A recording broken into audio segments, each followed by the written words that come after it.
I prefer color photography, but I still think black and white has its place. Black and white images are usually considered, or they look very timeless, and you can't really always tell when the image was made because of the nostalgic vibe you have about black and white photos, because usually old photos are black and white because, color did not exist, or it did, but it wasn't very widely used until the 70s, roughly, when it was more mainstream after that.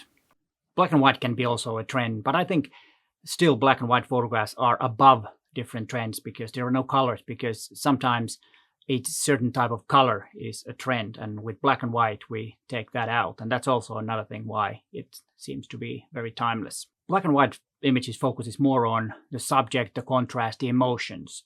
That's because the color is not there to mess up with the image. 7 tips to help you with your black and white photography coming up. Hi, it's Peter here, and let's get right into the business. Focus on contrast and tonal range. It's important to understand how to use contrast in your photographs. Very high contrast image can make your image really punchy and really meaningful, and something that people stop and look, because that's always one thing that you want to do with your images, is that people will stop and take a look at your images. But then you can't forget that sometimes black and white is all about, I'm not gonna say the word, the 50 shades of grey. Well, I did. But anyways, you would understand that all the tones from bright white to deep blacks should be present in a black and white photograph. But if you have a really high contrast, then you can, minimize the tonal range between black and white.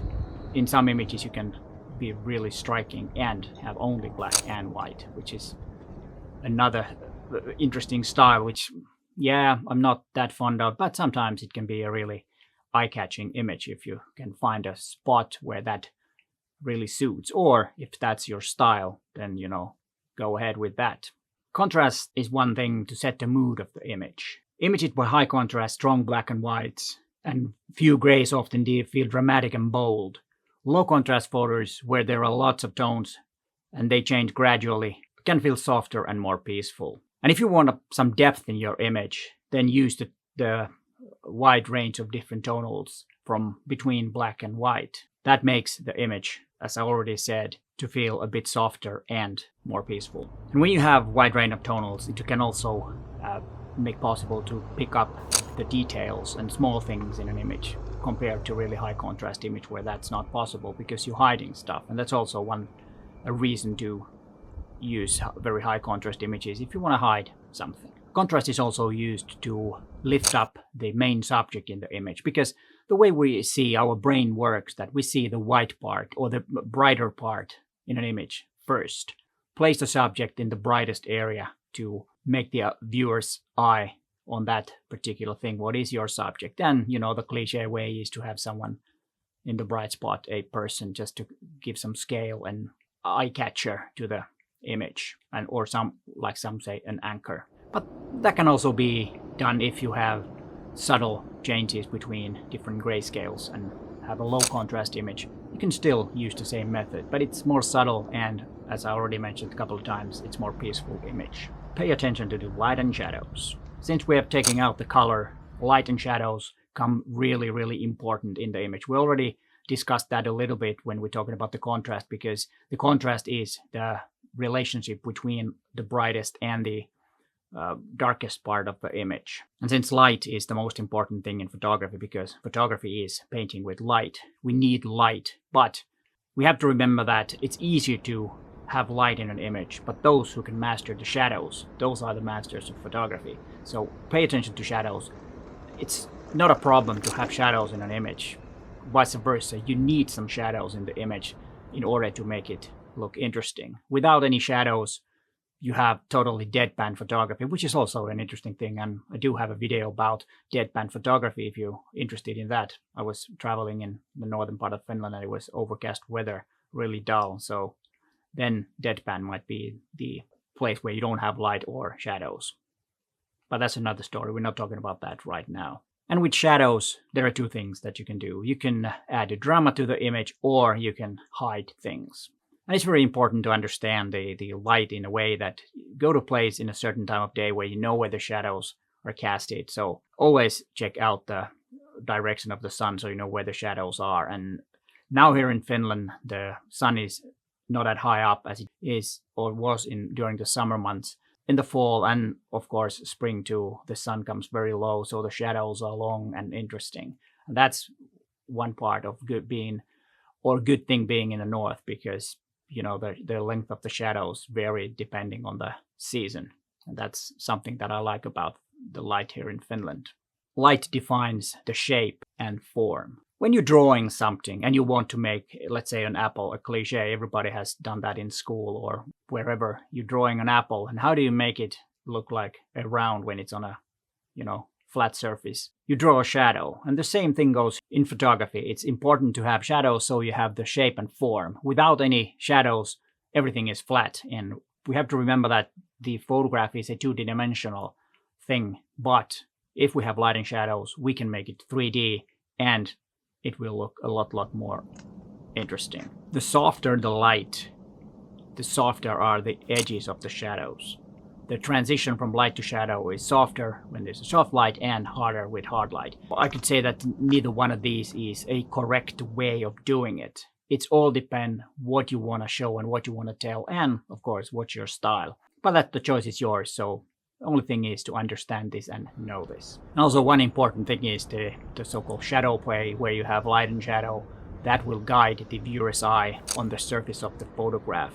And what I sometimes do in post-production, I might add some brighter parts to a really deep shadows to make it more interesting, so there is some shadow and light play on the image. That's something about when you do editing, is to understand how we see the image and how our eye is wandering around the surface. And you as a photographer, you are the one that decides that. And the third thing is emphasize composition and lines. A good composition is really important in black and white photography. It's important in any genre or any type or any photography. It's color or black and white. But in black and white, it's more important because we don't have the color to attract the viewer's eye. You really need to have composition on your hand, so you need to know how to do it. And leading lines and all that type of stuff. We already talked about the light and shadow. Leading lines can be strays of light or backlit scene, like this image, for example, that was on my 40mm video thumbnail. The light kind of makes the leading lines. You have a three-dimensional feeling when you have the light, or the light goes into the bright background. I think it's a very effective way of doing it, and it's not made with a wide-angle lens. Of course, if you're using wide-angle lens, this will be a more efficient, or you can do it easily compared to a bit longer lens, like this image was taken with the 40mm lens. And also, if you have a really strong composition, you balance the image too, so that it's not too busy. And also, one important thing with the composition is to add depth. I showed the image in the passageway in the city with the bright lights in the back, and that's something to make depth also in the image. You have some bright parts, you have some light parts, and that gives, again, I'm saying, the 3D feeling, which gives you depth to the image, so that it's not a flat surface, it's more a 3D, and that's how you can make the image look a lot more interesting. And before we continue, a few words about the gear that I made these images. I have images from my archives. Those are mainly made with either Olympus cameras or OM system cameras, and there are some really old images made with Canon gear. Those are like 15 years ago, 20 years ago, when I used to do a lot of street portraits. Those images are from that era, but the latest images, the ones that are new, are mainly made with Ricoh GR3X and with the Fuji XS20 with the 27mm lens, either the Fuji XF27 or TD Artisan 27 2.8 lens. I have both of those pancake lenses. And the image is mostly done in post-production. I mainly shoot raw color images, and I used Lightroom. Then I used Filmpack 6 from DxO, which is a really great, one of the best black and white conversion softwares that I know of. That can make a really good, it has a lot of these different film stocks and stuff like that, so I will put a link to it. Actually a link to the Filmpack 7, which is the newer version. I just don't have purchased it yet. I have the Filmpack 6, but it's an affiliate link, so you know how it goes. And if you decide to get that I'll get a small commission, but you don't pay any extra. So it's a win-win situation. Have you tried? Which is your method of converting images to black and white? Do you do black and white in camera, or do you do it in post? Or do you even have a monochrome camera? There are a few available, which would be an interesting thing to test someday. But I haven't tested it yet. But, I think converting in post is the way I like to do it. I have more control over it. But let's continue with the next topic. And that's highlight, texture, and detail. Since we don't have any color, texture and details are more important. We can really feel the surface if the light is correct. We can really feel that it's rock building or built out of rock, and you can kind of see it if the light is correct. And usually side lighting makes the texture come out. So try to see that too. I was talking about being at the right time, at the right place, when it comes to the light. But that's also something that I use a app called Light Track if I'm in a place where I don't know where the light is coming from, so I can kind of schedule my photo shoots. When you are showing the texture and the details, it can make the photograph more interesting because, having the 3D feel of the image with light and shadows, which brings up the texture. Without the light, you can't see the texture, or without the shadows, you can't see the texture. So you need both. And that's one important thing to make the photograph more interesting. And also, if you have texture and pattern, that can make the image look nostalgic too. If you have, let's say, a wooden surface and you have a nice side lighting, and it can tell you what the material is if you do it correctly without even showing the colors. And here again, the light is the most important thing. Capture emotions and expressions. This is probably the most important thing because this is also about storytelling. Telling stories with your images makes them more interesting and also more fun to photograph. If you take a photograph and you start thinking about where is this person going, what is he or she doing, and everything makes more interesting. And the story that you make of my images can be totally different than I have, because we don't really know what happened, because these are not kind of like situations or documents in a way that I want to tell what actually happened. I want you to think yourself what happened. I think that's, for me at least, the biggest thing in photography is not that I'm not telling you what to think.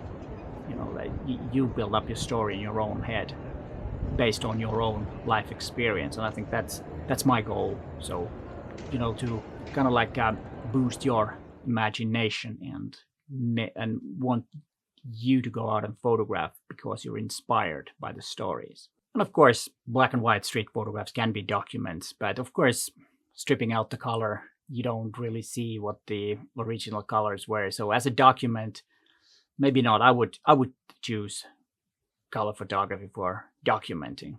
That's why I more towards color in general. But as you see, in black and white can be very effective too. And then use filters and editing techniques. It's really important to understand that every image that you make, you need to edit slightly.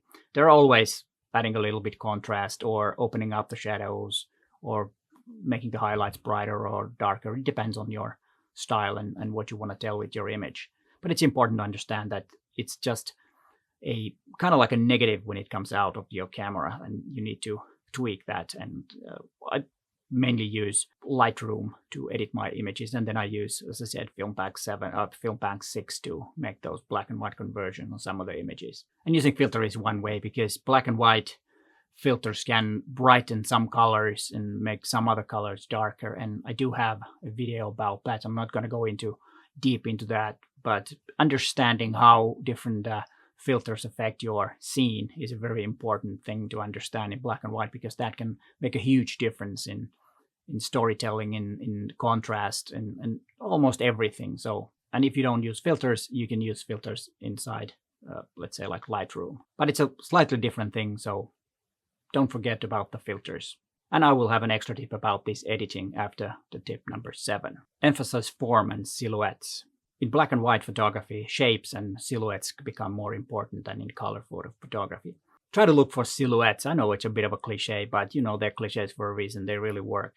And shapes, we already talked a little bit about the shapes. And look for strong silhouettes and forms against a bright background. That can make a really strong image. You've seen a few of them in the part where I was talking about high contrast images. Usually what it is, the subject is very dark and you have a bright background to make that striking looking image. Try to add something to the image and think if you could do it a little bit differently. And of course, framing with kind of like a silhouette as a frame around your subject is also a pretty good way of guiding the viewer's eye to the spot you want them to look at. And then the extra tip, look for bright colors. Why would you look for bright colors when you photograph in black and white? Well, if the color is not part of the story, or let's say like I like to photograph murals, that's not something to photograph in black and white unless the mural is black and white. But if there's colors, of course it's color photographs. But in everyday situation where you see colors, the reason for this is that you can tweak the colors with post-production. Using the sliders for different colors, you can make them white or black and everything between. And that can totally change the mood of your photograph. So don't forget to look for colors too when you're photographing in black and white. That can make a huge difference after post-production when you adjust the balance between different colors. And if you're interested to learn more about black and white photography, I do have a playlist of videos. But hey, thanks for watching and bye for now.